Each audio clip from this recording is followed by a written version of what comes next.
എന്റെ ഇപ്പോ 2000 രൂപ എടുക്കാനില്ല. പിന്നെ എന്താ ഉണ്ട്? നുള്ളി പെറുക്കി അവർ 500 രൂപ കാണും. എന്റെ പട്ടിക്ക് വേണം.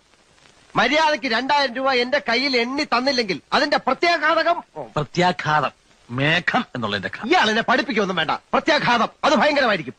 എന്തും നേരിടാൻ തയ്യാറായിട്ട് തന്നെയായി നാടകത്തിൽ ഇറങ്ങിത്തിരിച്ചിരിക്കുന്നത്. ഒരുമാതിരി പല തന്തയ്ക്ക് പറഞ്ഞ പരിപാടി എന്റെ അടുത്ത് കാണിക്കരുത്. തൽക്കാലം പല തന്തയുണ്ടെന്ന് വിചാരിച്ചേക്കാം. ഞാൻ പോവാന്ന്. അതെ, കുറച്ച് പതുക്കെ പറഞ്ഞാലും കേൾക്കാം. പിന്നെന്താ ഞെട്ടാത്തത്? സാധാരണ ഇത്ര നിസ്സാര കാര്യങ്ങൾക്ക് ഞാൻ ഞെട്ടാറില്ല. ഓഹോ, പിന്നെ ഞാനെങ്ങനെ വെറുതെ പോകുന്നൊന്നും വിചാരിക്കണ്ട. ഈ വിവരം മുഴുവൻ ആ മൂപ്പിലാനെ കണ്ട് ധരിപ്പിച്ചിട്ടാ ഞാൻ പോവും. ഒരു ചാൻസ് കൂടെ തരാം. 250 250 ഉറപ്പിക്കുന്നോ? രണ്ടുപേരോടും കൂടെ ചോദിക്കുന്നത്. എടോ, തനിക്ക് നാണമില്ലേടോ?